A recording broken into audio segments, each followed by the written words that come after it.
সবাই যখন রাজ্য দখলের স্বপ্ন দেখছে, দেশ দখলের স্বপ্ন দেখছে, আমরা সেই স্বপ্ন দেখলে ক্ষতিটা কী? এমন স্বপ্ন দেখতে চলেছে কিন্তু আগামীতে এসডিপিআই রাজনৈতিক দল, অর্থাৎ যেটা বলছিলাম, সবাই যখন স্বপ্ন দেখছে রাজ্য দখলের বা দেশ দখলের, আমরা দেখলে ক্ষতি কী, সেই বিষয়টা নিয়ে আমরা আলোচনা করতে চলেছি। এই মুহূর্তে আমাদের সঙ্গে সোশ্যাল ডেমোক্রেটিক পার্টি অফ ইন্ডিয়ার কলকাতা জেলা প্রেসিডেন্ট আমাদের সঙ্গে আফতাব আলম সাহেব উপস্থিত হয়েছেন। আপনাকে ওয়েলকাম জানাচ্ছি আমাদের চ্যানেলে। যে বিষয়টা বলছিলাম, সবাই যখন স্বপ্ন দেখছে রাজ্য দখল করবে, মুখ্যমন্ত্রী হবে, প্রধানমন্ত্রী হবে, সেই জায়গায় আমাদের স্বপ্ন দেখতে ক্ষতি কী, কী বলবেন বিষয়টা? इसके बारे में बहुत अहम सवाल आपने किया है, जिसका जवाब देना बहुत ज़रूरी है। एक्चुअली पॉलिटिकल पार्टी बहुत सारा इंडिया में है। ये सारी पार्टियां रहने के बाद भी हम लोगों ने एसडीपीआई को बनाना, फॉर्म करना क्यों ऐसा किया? अगर सारी पार्टियां, सोशल डेमोक्रेटिक पार्टी किसी पर्टिकुलर किसी एक आदमी का नहीं है, अवाम की पार्टी है। अवाम की पार्टी और इंडिविजुअल किसी की पार्टी होने में फ़र्क है। जो पार्टियां काम कर रही है वो अवाम के लिए नहीं कर रही थी, अवाम पर्सनल बेनिफिट के लिए पार्टियां काम कर रही थी। उसको देखते हुए उनके सामने कोई मैटर लेके जाने से उसके लिए भी उनको खुशामद करना पड़ता, और हकीकत में वो लोग अपने आप को हाईलाइट करते थे, पार्टी को हाईलाइट करते थे, अवाम का मसला को हाईलाइट करना नहीं चाहते थे। अवाम का जो पर्टिकुलरली मसला है उसको कैसे सुधारा जाए उसके बारे में नहीं सोचा गया। मालूम होगा, हिंदुस्तान आज़ाद से पहले अवाम की हालत क्या थी और आज़ादी के 70-75 साल बाद अवाम की हालत क्या है। अवाम आज जो अर्निंग कर रहा है, उस अर्निंग में उसका पर्सनल सिंपल लाइफ भी फुलफिल नहीं हो रहा है। तो आज़ादी के बाद भी अगर देश का ये हालत है तो सवाल ये करना चाहिए था, जो पॉलिटिकल पार्टी रूलिंग है वो उससे जनरल पार्टी को सवाल करना चाहिए। लेकिन जनरल पार्टी जितनी भी पार्टियां अभी है, आप देखेंगे सभी पार्टी का झंडा अलग है, सभी पार्टी के लीडर अलग हैं, लेकिन मकसद क्या है? मकसद में मुसलमानों को और माइनॉरिटी को टारगेट करना, उसको कभी भी आगे नहीं बढ़े, इसके लिए उनका सबका एजेंडा एक है। यहाँ तक कि वो लोग उन्हीं को टिकट दे रहे हैं इलेक्शन लड़ने के लिए, एमएलए का हो या काउंसिलर का हो या एमपी का हो, उसी को दे रहे हैं जो उनके इशारा पर नाचेंगे, जो कि इसके खिलाफ एसडीपीआई है। आपको मालूम होगा, इससे पहले जाकिर नायक के ऊपर में अटैक हुआ, जबकि वो सारा अटैक इलीगल था। उसको टारगेट बनाने का, उसके ऊपर में गलत इल्ज़ाम का लगा के उसको, वो अगर देश में होता तो उसके साथ अलग किस्म का ट्रीटमेंट होता। वैसे ही आप देखे होंगे जो तबलीग जमात के में भी आप कोविड के टाइम में उसका हालात देखें तो ये clearly openly they are targeting Muslim and minority. आपने सामने में देखा होगा, जब बाबरी मस्जिद का मामला था उस वक्त इन लोगों ने क्या कहा, ये मस्जिद का आप लोग को जो कोर्ट फैसला कर देगा उसको एक्सेप्ट कर लीजिए, इसके बाद और कोई भी धर्म का हो उस पर कोई आंच नहीं आएगा। ये सुप्रीम कोर्ट फैसला दिया, देने के बाद भी उस एक्ट को भी दरकिनार करके आज इंडिविजुअली मस्जिद, चर्च, मंदिर छोड़ के बाकी सब पर टारगेटिंग हो रहा है। इसका मतलब क्या है? आप देखे होंगे रास्ता रास्ता में मस्जिद है, मस्जिद का शेप है, लेकिन उसके बाद भी उसका प्रोटेक्शन के लिए गवर्नमेंट तैयार नहीं है। आप वेस्ट बंगाल में देख लीजिए, आज मुसलमानों का मेजर वोट तृणमूल को जा रहा है, लेकिन उसके बाद भी तृणमूल का जो एटीट्यूड है, मुस्लिम को न जॉब देने में है। मुस्लिम को क्या करना चाह रही है? जो पार्टी के लिए जी जान से मेहनत कर रहे हैं तृणमूल के लिए, उनको क्या काम है? आप लोकल पब्लिक को लूटो और खाओ। पर्सनली उसको कुछ डायरेक्ट सरकार के तरफ से कोई बेनिफिट नहीं है। तो ऐसा अगर हालात रहेगा तो आवाम खुशहाल कैसे होगा? आवाम तकलीफ़ में रहेगा। आप देखिएगा कि अगर सरकार चाहे तो हर एक बिल्डिंग में, जहाँ पे सिटी में लीगल परमिशन दे सकती है, लेकिन वो जानबूझकर नहीं देती है। क्यों? कि वो इलीगल बने। इलीगल बनने में जो रूलिंग गवर्नमेंट है, काउंसिलर है, उनको पैसा जाएगा, पुलिसों को पैसा जाएगा, सबका बंधा हुआ है, लेकिन कोई इकरार नहीं करेगा कि हमारा ऐसा सिस्टम में है। लेकिन जनरली आप पूरे, आपको मैं बोलूँगा बंगला काल, आप प्रत्येक जो बिल्डिंग कंस्ट्रक्शन लाइन में है, खास करके जो बिल्डिंग कंस्ट्रक्शन लीगल कर रहा है, आप उनसे इंटरव्यू लीजिए, सिर्फ उनका वॉइस लीजिए, उनका फ़ोटो मत कीजिए, देखिए आपको क्या इंटरव्यू मिलेगा। आप देखिए पूरे इलाका में लोग परेशान हैं फुटपाथ पर काम करने के लिए। क्यों? क्योंकि उनके पास जॉब नहीं, उनको संसार को चलाने के लिए रोजी रोटी का इंतज़ाम करना है। आवाम देख रही है कि ये रोड पे काम कर रहे हैं, लेकिन उसके पास अल्टरनेटिव नहीं है। उसके तरफ से स्मॉल स्केल इंडस्ट्रीज़ में, यहाँ तक कि मैं आपको बताऊंगा, अब पूरे प्रोजेक्ट, राजारहाट जाइए, अलीपुर जाइए, जितने भी बड़े प्रोजेक्ट बन रहे हैं, इसमें शायद ही आपको माइनॉरिटी लोग मिलेंगे। कैसे मिलेंगे? उनके पास पैसा नहीं है, यहाँ तक कि उनको सपोर्ट भी नहीं है सरकार के तरफ से। सरकार बड़ी बड़ी वादा करती है, लेकिन रिजल्ट आज तृणमूल है वो भी ज़ीरो है, पीछे सीपीआईएम था वो भी ज़ीरो किया, और नेशनल में कांग्रेस सबसे बड़ा गद्दारी करते हुए आया, जिसके वजह से ऑल ओवर इंडिया में मुस्लिम कम्युनिटी जो ब्रिटिश के टाइम में खुशहाल था, आज उससे बद से बदतर हालात में है। ঠিক কোনো দিক থেকে কি মনে হচ্ছে যে মুসলিমদের শুধু ভোট নেওয়ার জন্য বিভিন্ন প্রতিশ্রুতি দিচ্ছে, কিন্তু সেই প্রতিশ্রুতি তারা সঠিকভাবে পাচ্ছেন না? इन लोगों का मकसद है सिर्फ मुस्लिम का वोट। उनको मालूम है कि मुस्लिम वोट मुझे देगा, प्लस मुस्लिम के एजेंडा नहीं होंगे, जिसको हमको उसका एजेंडा को फेस करना पड़ेगा, उनको फुलफ़िल करना पड़ेगा। ये भी हकीकत है। आप देखे होंगे बहुत सारी ऑर्गेनाइजेशन है जो मुसलमानों के लिए, शेड्यूल कास्ट के लिए, सब जगह है, लेकिन उसके बाद भी ये आवाज़ नहीं उठ रही है। अभी रिसेंट में जो वक्फ बिल का मामला आ रहा है, सारी पार्टियां खामोश है। वाहिद Social Democratic Party of India पूरी इंडिया में इसके खिलाफ प्रोटेस्ट कर रही है।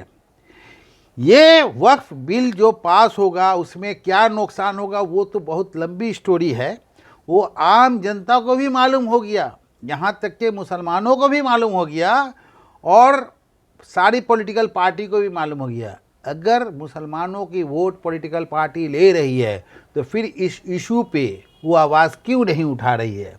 इसलिए आपको मैं, चूँकि आप हमारे पास आए हैं, तो इसके साथ साथ मैं आपको बताना चाहता हूँ, social Democratic Party of India Kolkata district ने ये डिसीज़न लिया है 21 फरवरी को 4 बजे से मल्लिक बाज़ार से राजा बाज़ार तक प्रोटेस्ट रैली होगा, और राजा बाज़ार में पब्लिक मीटिंग होगा। मैं सारे आवाम से, बल्कि सारे पार्टियों को भी मैं बोलता हूँ कि इसमें हिस्सा ले, ताकि ये बुलंद तरीके से आवाज़ जाए और सेंट्रल इस डिसीजन को बैकफुट हो। यही बोलकर मैं अपनी बातें, মূলত আপনাদের সেই যে প্রোটেস্ট র্যালির কথা আপনি বললেন, সেটা কি ওয়াকফ বিল নিয়ে? वक्फ बिल लिए, ये वक्फ बिल का मैटर बहुत इम्पोर्टेंट है। आज पूरी इंडिया में हम लोग इसके लिए एहतजाज कर रहे हैं, लेकिन अफसोस के साथ कहना पड़ रहा है कि social Democratic Party of India अकेला इसको मुहिम को झेल रही है और उसको सामने ला रही है। बाकी पार्टी की कम से कम हम लोग का देख के आँख खुल जाए। जैसे आप देखे होंगे, बाबरी मस्जिद जब शहीद हो गया इंसाफ होने से पहले, आप देखे होंगे बहुत सारी पॉलिटिकल पार्टी 6 दिसंबर को प्रोग्राम करती थी उसके दुख में, उसकी इसमें। लेकिन आप वही पार्टी का बैकफुट आप देखिए कि जब शहीद हुआ वो पार्टी ने क्या किया, उसके लिए क्या एहतजाज किया।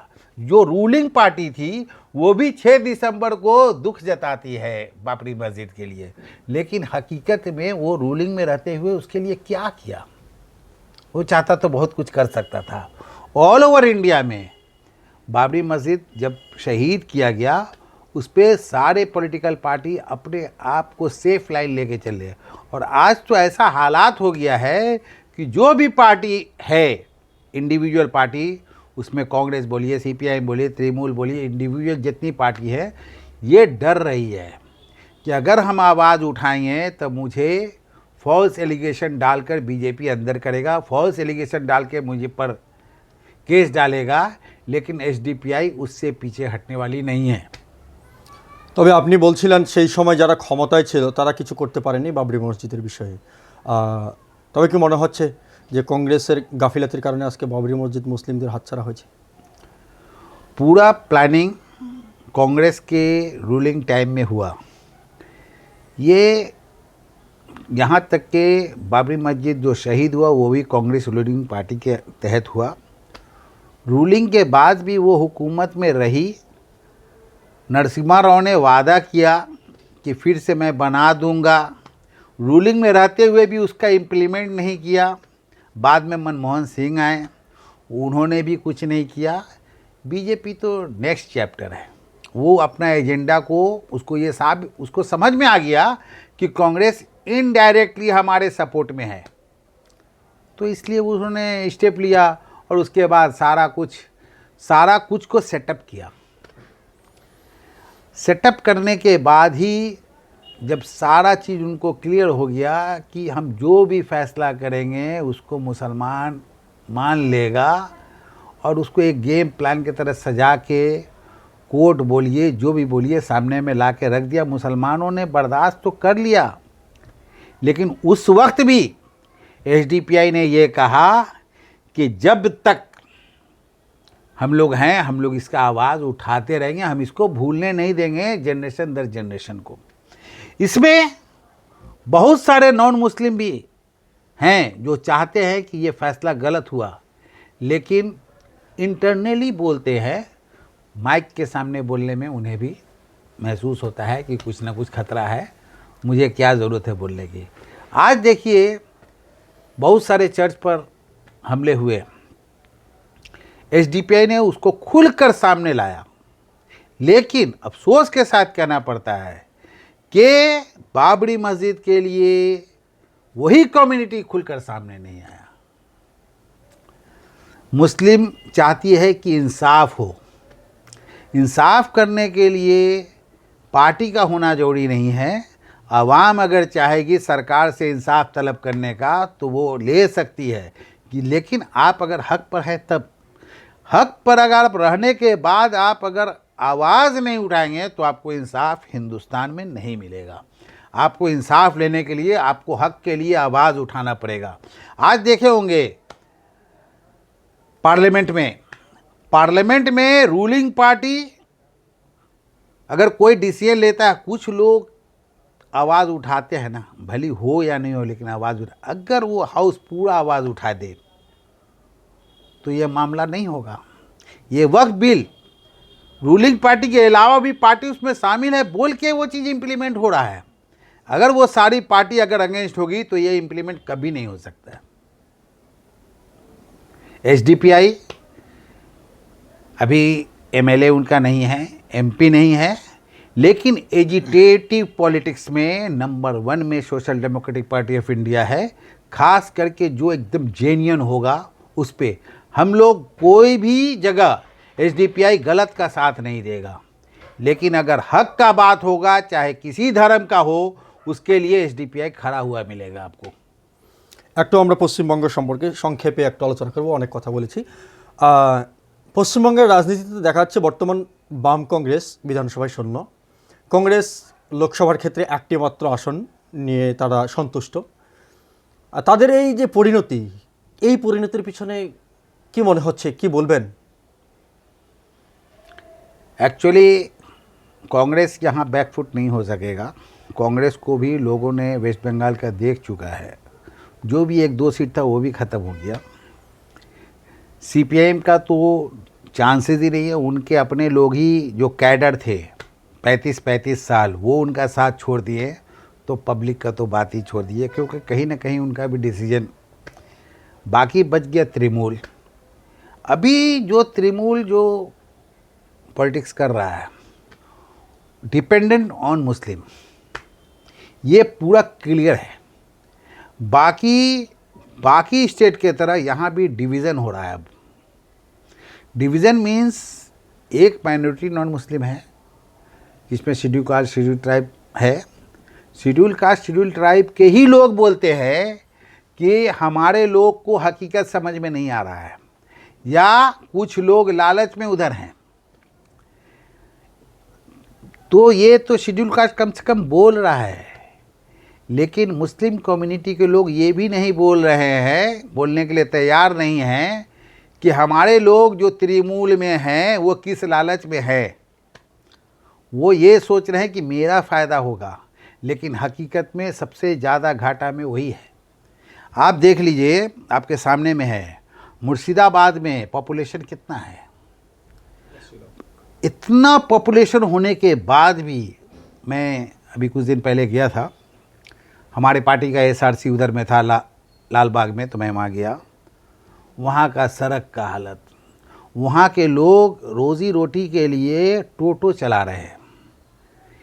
अब एक टोटो को बोलो कि 2 घंटा खड़े रहो, मैं जाऊँगा, 20 रुपये के लिए वो 2 घंटा खड़े होने के लिए तैयार है।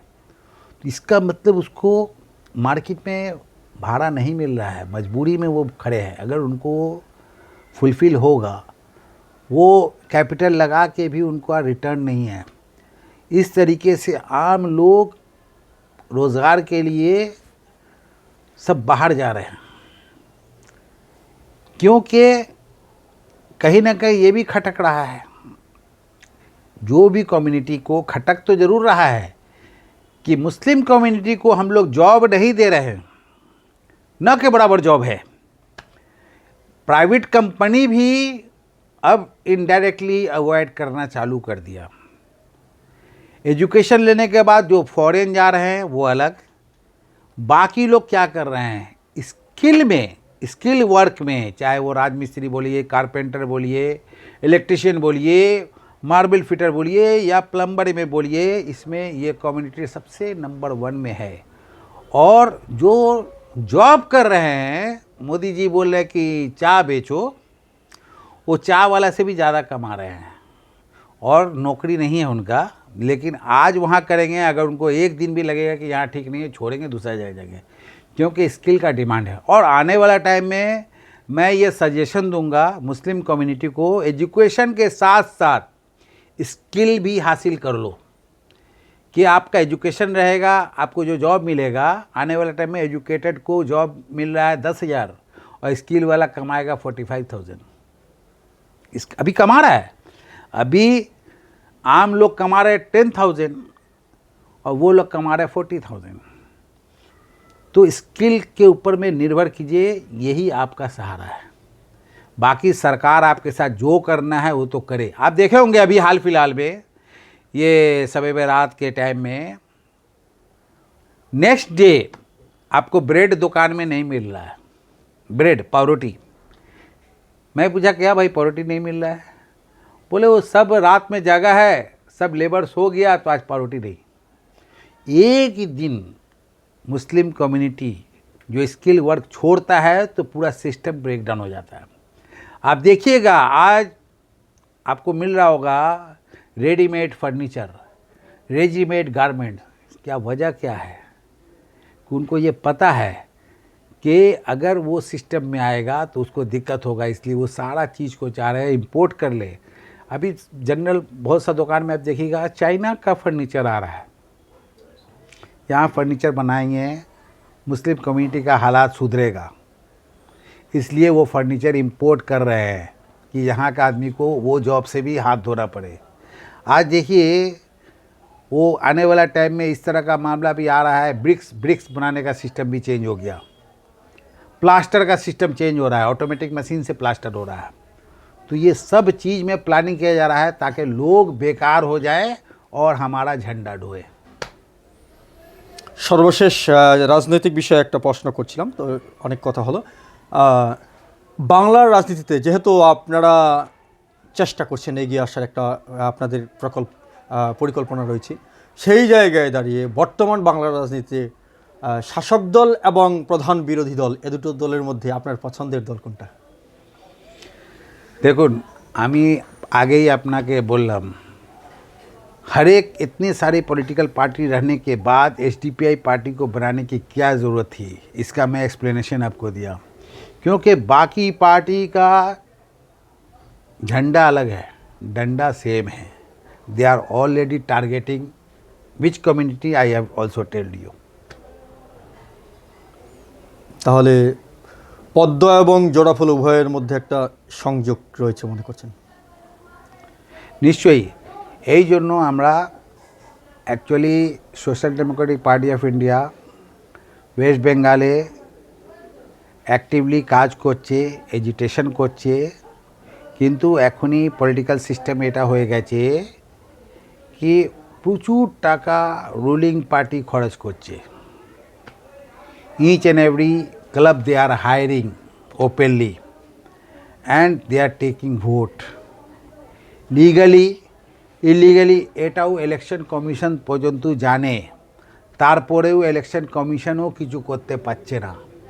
অনেক কমপ্লেন আমরা ইলেকশন সময় করলাম, তারপরেও ওরা কিছু অ্যাকশন নিতে পারছে না। সিম্পলি একটা কথা ভালো করে বলছে কি ম্যাডাম আপনি চলে যান, যা হচ্ছে আমি সরি বলছি, ইলেকশন কমিশনের স্টাফ বলছে আমি সরি বলছি, এখনই এখানে জোর লাগিয়ে কোনো লাভ নেই।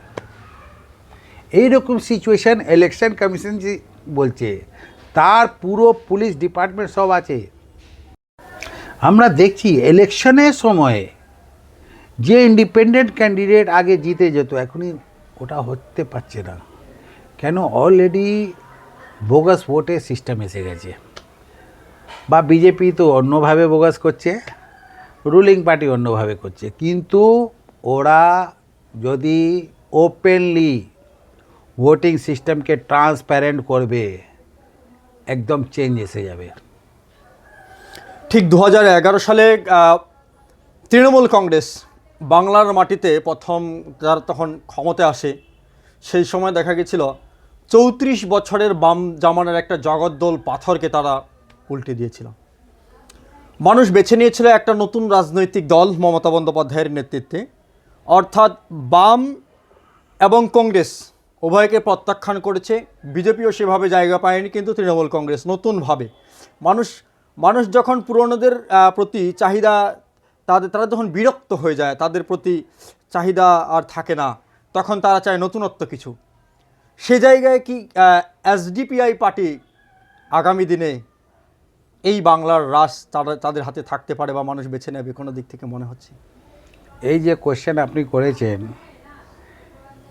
इसका मैं आपको एक अहम बात बताऊंगा। जब तृणमूल पार्टी तैयार हुआ, उस वक्त वेस्ट बंगाल में एसडीपीआई नहीं था। तो स्टार्टिंग जब पार्टी तृणमूल कुछ भी नहीं जीता, उस वक्त हम लोग ने सोचा कि सीपीआईएम का इतना जुल्म, इतना ज़्यादती था, तो अब शायद ये नया पार्टी आया, ये कुछ करेगा। तो हम लोग ने वो पार्टी ज्वाइन किया। तृणमूल में मैं था, अभी मैं यहाँ पे आपको बताता हूँ। उसके बाद जब तृणमूल के टाइम में इलेक्शन होने का दौर आया, तृणमूल का जो बूथ था वहाँ हम लोग बैठ के था, और ओपनली उस वक्त सीपीआईएम के लोग ने आके कहा इलेक्शन हो जाने दो, फिर तुम्हारा ये चेयर और तुम लोग भी नज़र नहीं आएगा। इलेक्शन हो गया। इलेक्शन होने के बाद पूरा तख्ता कॉरपोरेशन का पलट गया, कॉरपोरेशन में तृणमूल आ गया। उसी दौरान सीपीआईएम के लोग ही का पत्ता नज़र नहीं आने लगा, ऐसा सिचुएशन उसी वक्त आ गया। उसके बाद हम लोग तृणमूल कुछ दिन किया, करने के बाद एमएलए का इलेक्शन का दौर आना चालू हुआ। मैंने देखा कि जो लोग सीपीआईएम में थे वही लोग तृणमूल में आ गए, और फिर से सेम पैटर्न जो सीपीआईएम के टाइम में था, सेम सिस्टम तृणमूल में आ गया। तब हम लोगों ने क्या, हम अपने बारे में बताता हूँ, हमने उसी वक्त उस पार्टी से निकले और एसडीपीआई उसी वक्त 2013 में यहाँ लॉन्च किया था वेस्ट कोलकाता में। हम लोग ने उस पार्टी को ज्वाइन किया। वो पार्टी को ज्वाइन करने का मकसद भी नहीं था। जब हम लोगों ने नेशनल लीडर से मिला, वो लोग यहाँ पे एक प्रोग्राम रखे थे, वहाँ मिलने के बाद अगर सही मानों में कोई इंडिया का भला चाहने वाला है तो जो रूलिंग पार्टी में अभी है मौजूद, चाहे किसी भी पार्टी में हो, अगर एसडीपीआई के लीडर से मिलेगा और अगर ईमानदारी से मिलेगा तो सोचेगा कि हमको इंडिया का अगर भलाई चाहेगा अगर वो, तो वो एसडीपीआई ज्वाइन करेगा। तभी निश्चय आशा रखें 100%। आज हम लोगों को अवॉइड कर रहा है जो नेशनल मीडिया चैनल है, एसडीपीआई को उसकी अच्छाई को नहीं दिखा रहा है। उसको मालूम है कि हम ये चीज़ एसडीपीआई का जो हकीकत है वो अगर हम नेशनल मीडिया चैनल पब्लिक के सामने लाएगा तो इनका मैसेज वहाँ पे जाने से बहुत सारा लोग एसडीपीआई ज्वाइन करेगा। इसीलिए इस चीज़ को अवॉइड कर रहे हैं। बल्कि आप देखिएगा गौर से, हर एक निगेटिव वो लोग चलाते हैं, एसडीपीआई के खिलाफ निगेटिव न्यूज़ में चलाते हैं ताकि वहाँ लोग नहीं जुड़े और उनकी रोजी रोटी चलती रहे।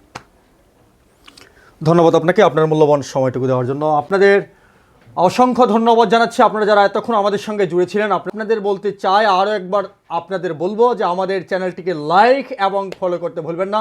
অবশ্য এসডিপিআইয়ের কলকাতা জেলা সভাপতি আফতাব সাহেব এতক্ষণ ওনার মূল্যবান সময়টুকু আমাদের দিয়েছেন, এই জন্য ওনার জন্য অবশ্য একটি করে কমেন্ট এবং ওনার মূল্যবান মতামতগুলো আপনারা কীভাবে নিচ্ছেন সেটা কিন্তু জানাতে ভুলবেন না। পরবর্তীতে আমরা চেষ্টা করব আপনাদের সেই কমেন্টগুলোর উত্তর দেওয়ার বা সেই আফতাব সাহেবের কাছে উত্তর নেওয়ার। ধন্যবাদ।